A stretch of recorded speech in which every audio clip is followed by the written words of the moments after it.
İhlasla hizmet ne demektir? Maddi manevi füyüzat hislerinizden fedakarlıkta bulunarak beklentiye girmeden hizmet etmek. Yeter bugüne kadar hizmet ettik, biraz da kendimize bakalım. İhlası bozdunuz demektir.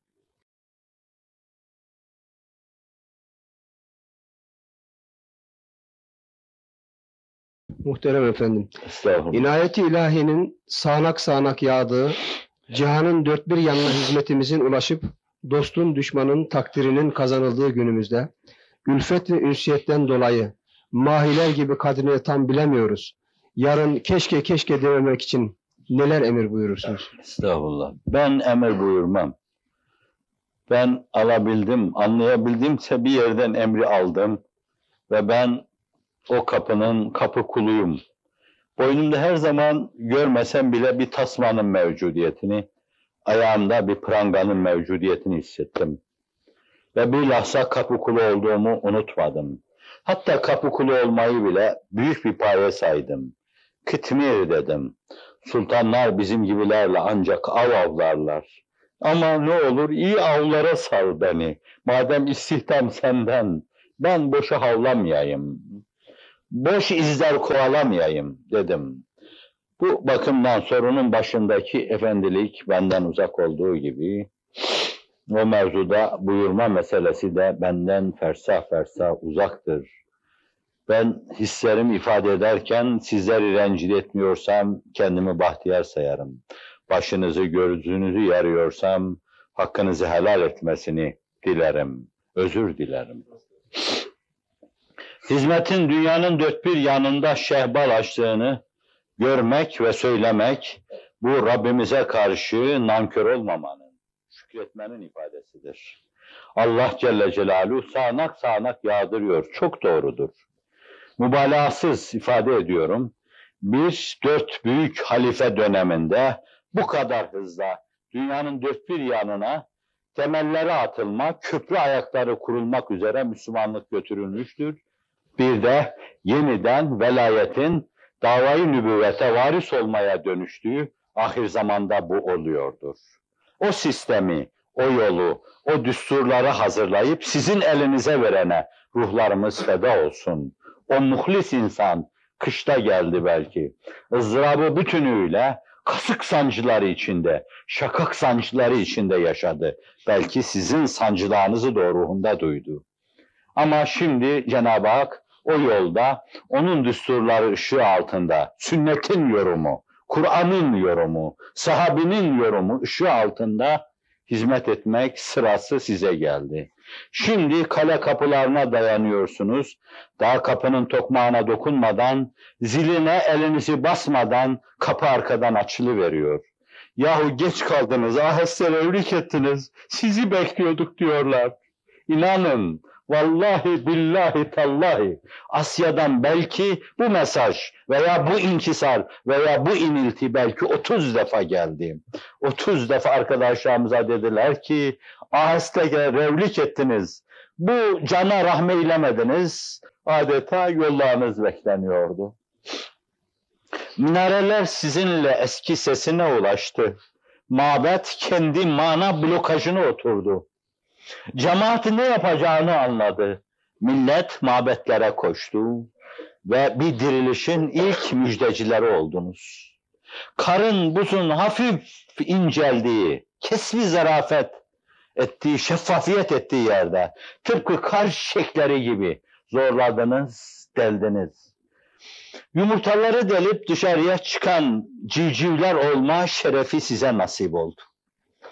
Bir kuluçka gibi onun üzerinde 1000 sancıyla kıvranan başkalarıydı. Fakat sizin döneminizde o sert kalsiyum kabuklar yer yer delindi, başlarınızı dışarıya çıkarma size nasip oldu ve gözünüzü dünyaya açtığınız zaman dört bir yanda beklendiğinize şahit oldunuz.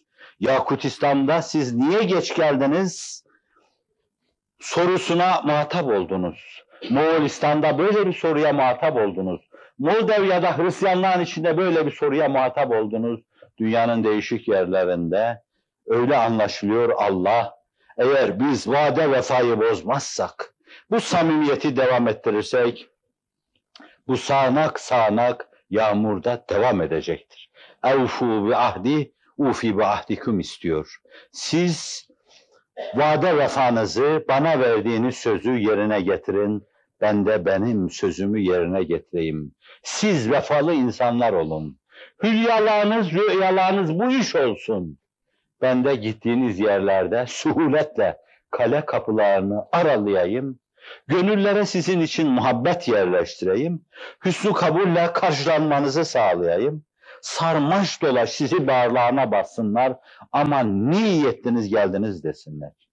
Ve işte böyle içlerimize inşirah verecek şekilde hakikaten buna fütuhat denecekse bir fütuhat yaşanıyor. Paslı kilitlerin açılması denecekse o kilitlerin çözülmesi yaşanıyor.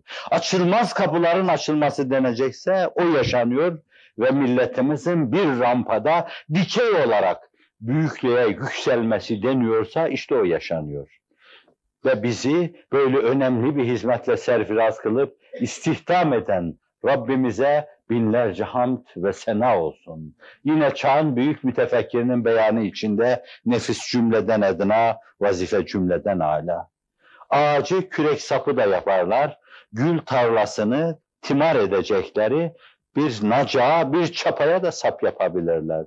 Ağacı bilmem neyi karıştıracakları bir alet de yaparlar, onunla ışık döktüreceğiniz bir kalem de yaparlar. Kağıt yaparlar da onun üzerine ne inciler döktürürsünüz. Allah üzerine incilerin döküldüğü bir şey yapmış sizi. Işık döktüren kalemler haline getirmiş. Kimilerini başka şeylerde kullanıyor ama fakat sizleri çok iyi şeylerde kullanıyor. Namı celilini tarihin safahatına yazıyor. Namı celilini 20. asrın, 21. asrın coğrafyasına yazıyor. Bu açıdan sağanak sağanak ilahi lütuflar devam ediyor. Tabii bu lütufların devam etmesi bir ölçüde bir kıvama vabestedir. O kıvam, bir olgunluk, belli bir performanstır. Bir seviye insan olma demektir. Bir yönüyle ruha kendi gücünü kazandırma demektir. Ruha kendi gücünü kazandıracak Allah'ın inayet ve keremiyle. Rabbimizden daha büyük sorumluluklar, daha büyük vazifeler bekleyeceksiniz. Rabbim size, bize daha büyük hizmetler gördürsün. Ama bu kıvamın korunması, bu işin devamı için çok önemlidir. Siz bugüne kadar ne yaptınız? İhlasla hizmet ettiniz. İhlasla hizmet ne demektir? Maddi manevi füyüzat hislerinizden fedakarlıkta bulunarak beklentiye girmeden hizmet etmek. Yeter bugüne kadar hizmet ettik, biraz da kendimize bakalım. İhlası bozdunuz demektir. Siz ihlası bozunca tek taraflı Allah'la aranızdaki mukaveleyi bozuyorsunuz demektir. O da nimetlerini keser. Bugüne kadar bu hizmette en önemli dinamiklerden bir tanesi neydi? Hasbilik. Yani yaşatma zevkiyle ölesiye yaşama. Yaşama zevkini kafadan çıkarıp atma. Ben de yaşayacakmışım, ben de zevk edecekmişim, ben de mutlu olacakmışım. Yahu düşünülecek şey mi bunlar? Dünyanın 7 bucağında insanlık bizi beklerken, dalalet içinde, küfür küfran içinde beklerken, dünyalarının aydınlanmasını beklerken ben oturmuş burada kendimi düşünüyorum. Reva mı? İnsani duygularla bunu telif etmek mümkün mü? Böylesine bir hissi vefa ile, bir diğergamlıkla, başkaları için olmakla yaşadığınız sürece bu sağanak sağanak yağmurda devam edecektir. Korkusuz, endişesiz, telaşa kapılmadan size hücum edecek virüslerden, mikroplardan biridir korku. Dünya adına korku, aileniz adına korku, işinizin kesat gitmesine kadar korkular. Ayağınıza pranga, kolunuza bir zincir, boynunuza bir tasma, iradenizi felç eden bir Allah belasıdır korku. Buna kapılmadan bu işi hala götürüyorsanız, sağanak sağanak o yağmur devam edecektir. Siz rahatı zahmette bulmuştunuz. O zatın arkasından mütehiyyiş fıtratlar olarak çalışıyor, ter döküyor, yoruluyordunuz. Adeta köpük köpük koşuyordunuz bir köylan gibi. Ben de bir kalp taşıyorum, bir gün yorulur bir yerde durur diye düşünmüyordunuz. Tıpkı bir köylan gibi patladığınız zaman demek ben de patlıyormuşum diye az aklınızdan geçiyordu ama acısını duymadan öbür aleme gidiyordunuz. Bu kıvamı koruduğunuz sürece sağanak sağanak o Allah'ın bini, bereketi başınızdan yağacaktır. Temperverliğe girmeyeceksiniz. Şimdilerde yaptığınız gibi. Evde çoluk çocuğunuz iftarda sofranın başında babalarını, dedelerini, amcalarını, dayılarını, abilerini beklerken siz bir yerde ayrı bir himmet yapacaksınız. Kış geliyor veya başka bir hizmet mevsimi geliyor. Eğer biz dişimizi sıkıp o mevsimi çok iyi değerlendirmezsek dünya kadar muhtaç insan açıkta kalacaktır. Dolayısıyla çoluk çocuğunuzda şu anda olamadığınız gibi. Ne kadar arzu ederdiniz. Bakın dün olamadınız, yola çıktınız. Bugün de olamadınız. Ben de şahsen, benim de öyle yanına gidip duasını alacağım, bağrıma basacağım. Veya olsaydı annem babam ellerini öpüp yüzlerine bakacağım. Yakınım olsaydı ben de bu mübarek bayram günlerinde bayramın varidatını onların dillerinden, dudaklarından dilenmeye çalışacaktım. Ama siz bunu da aştınız. Bakın bir şey umarak buraya geldiniz. Dediniz ki arkadaşlarımızla beraber olmak daha önemlidir bizim için. Belki Allah'ın o beraberliği ihsan edeceği bir kısım varidat vardır. Belki onunla şarj olacak, dolacağız. Ve kışa ciddi bir metafizik gerilim içinde açılacağız. Asya'daki okulları öyle kucaklayacak. Pasifik'teki hizmet müesseselerini öyle kucaklayacağız deyip buraya geldiniz. İşte bu kıvam, bu ölçüde böyle dop dolu yaşanır. Dop dolu devam ettirilirse Allah da o rahmet yüklü bulutlarını başınızdan eksik etmeyecek. Size bin ve bereket yağdıracaktır. Bugüne kadar olduğu gibi. Siz o çalımı koruyacaksınız. Allah Celle Celaluhu da çalaplığını muhafaza edecektir. İhsanını üzerinizden eksik etmeyecektir. Demiş ki dede himmet, oğul hizmet demiş. İşte bu mukavele. Sultana sultanlık, nitekim gedaya da gedalık. Sultan sultandır. O sultana hulfül vaat etmek yakışmaz, yaraşmaz. Ama geda, gedalığını bilmeli. Boynundaki tasmanın şuurunda olmalı. Ayağındaki zincirin, pranganın şuurunda olmalı. Bana her zaman hizmet düşer demeli ve bu bir kıvam işidir. Formunda olma işidir. Performans gösterme işidir. Siz bunu gösterdiğiniz zaman Allah da Celle Celaluhu o engin lütuflarıyla sizi kucaklayacaktır. Bugüne kadar kucakladığı gibi. مَا وَدَّعَكَ رَبُّكَ وَمَا قَلَى Her zaman ne kadar dikkatime dokunur. Allah sana ne küstü de seni terk etti. Ben Rabbimin şu en kıtmiri bile, en mücrimi bile hayatının hiçbir saniyesinde terk ettiğine şahit olmadım. Terk edildim gibi gördüğüm yerde bile kakülümün aşağıdan arkadan okşandığına şahit oldum. Baktım ki beni dinliyor, baktım ki beni gözetiyor, baktım ki riayeti, inayeti, kelati, hıfzı, fethi tepemin üzerinde tüllenip duruyor. Zannediyorum daha saf, daha duru, daha temiz vicdanlarınızla siz bunun kat katını müşahede etmişsinizdir ve her zaman vicdanlarınızda مَا وَدَّعَكَ رَبُّكَ وَمَا قَلَى Rabbin seni ne terk etti ne de sana darıldı. وَلَلْآخِرَةُ خَيْرٌ لَكَ مِنَ الْعُولَى Öbür yurt, öbür dünya, öbür alem bu alemden daha hayırlıdır. Öyleyse siz de kakül okşayacak, yetimin imdadına koşacak, el açıp kapınızda duranlara el uzatacak günümüzde bu işi daha ileriye götürecek ve inşallahü teala size bırakıldığı yerden bu emanete sahip çıkacak. Allah Resulü'nün sizin için hedef olarak belirlediği güneşin doğup battığı yerlere onun mübarek dinini götürecek. Gerçek o yerleri gerçek aydınlığa ulaştıracaksınız.